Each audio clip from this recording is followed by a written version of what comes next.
নদুৱাৰ সমষ্টিৰ বাবে এটা অতি গুৰুত্বপূৰ্ণ দিন। নদুৱাৰত অসমৰ প্ৰথমটো সমজিলা কাৰ্যালয়ৰ বা সমজিলাধিপতিৰ কাৰ্যালয়ৰ ভৱনৰ কাম আজি আৰম্ভ হ'ল। অসমত 39খন সমজিলা আমি নিৰ্মাণ কৰিছিলোঁ।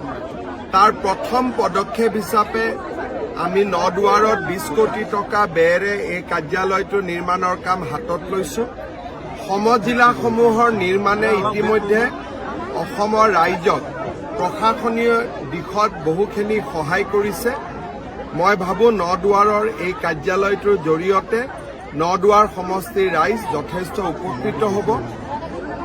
আমি আজি নদুৱাৰ সমষ্টিত পদ্ম হাজৰিকা ডাঙৰীয়াৰ আগ্ৰহক্ৰমে অসমমালাৰ এটি নতুন পথ, এখন নতুন দলঙকে ধৰি কেইবাটাও উন্নয়নমূলক কাম কাজৰ কথাও ঘোষণা কৰিছোঁ। কেইবাখনো হাইস্কুল, হায়াৰ ছেকেণ্ডেৰী ইয়াত 8 কোটি টকা ব্যয়েৰে নিৰ্মাণ হৈ আছে।